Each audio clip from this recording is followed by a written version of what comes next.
మరి ఎందుకు John Paul గారు ఎందుకు ఆ రకంగా సార్ ఆయన మాట్లాడారు? వ్యక్తిగత విషయం సార్. మీరు ఆయన కూడా పాస్టర్ కదా, మీరు కూడా పాస్టర్. మాకు లేదండి ఐక్యత లేకండి, మీతో మేము అనిపించుకుంటున్నాం సార్. ఐక్యత లేక మేము ఏం చెప్పమంటారు? ఎందుకన్నా హేమంత్ గారు మీరు క్రిస్టియానిటీ తీసుకోవడం ఎందుకు, ఐక్యత లేదని బాధపడడం ఎందుకు? రండి, మీరు ఇంకొక ప్రశ్న అడగదలుచుకున్నా మిమ్మల్ని. రామాయణం చదివారు ఎప్పుడన్నా? కాదు, రామాయణం దాని గురించి మాట్లాడదాం.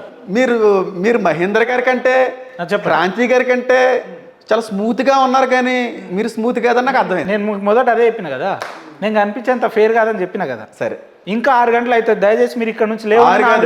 10 గంటలు మాట్లాడమన్నా మాట్లాడతాను. 7 గంటల ప్రసంగం చేసిన రోజులు ఉన్నాయండి. అదండి, మీరు కేపాల్ జోకర్ కాదు సార్. వ్యక్తిగతంగా కొంతమంది ఆయన మీద ద్వేషాలు లేదంటే ఏదైనా సార్ కేపాల్ జోకర్ అని మేమంటలేము సార్, మీ పాస్టర్ ఐక్యత లేకండి. తీర్పు తీర్చుట మీ పని కాదు, తీర్పు తీర్చకుడే అన్నాడండి నా దేవుడు నా బైబిల్లో. తీర్పు నేను తీరుస్తాను, కానీ సేవకులుగా చాలా మంది తీర్పు తీర్చేస్తున్నారండి. వాడు అలాంటి వాడు, వీళ్ళు అలాంటి వాడు. వాక్యం చెప్తుంది జాగ్రత్త పడండి, నా పేరట తోడేళ్ళు వస్తాయి, గొర్రెతోలు కప్పుకున్నటువంటి తోడేలు మీ వచ్చుకు వస్తాయి, జాగ్రత్త పడన్నాడు. కానీ ఎక్కడ కూడా ఏ సేవకుని విమర్శించమని కానీ దూషించమని కానీ తప్పు పట్టమని ఎక్కడ అనలేదు. తీర్పు తీర్చొద్దు అన్నాడు. నిజంగా తీర్పు తీర్చడం అనేది దేవుడు ఉద్దేశం అయితే, యేసుక్రీస్తు ప్రభు వారిని పట్టించడానికి ఇష్టపడినటువంటి ప్రయత్నించిన ఒక అపోస్తుల్ని బయట పెట్టడం క్రీస్తుకు పెద్ద విషయం కాదు.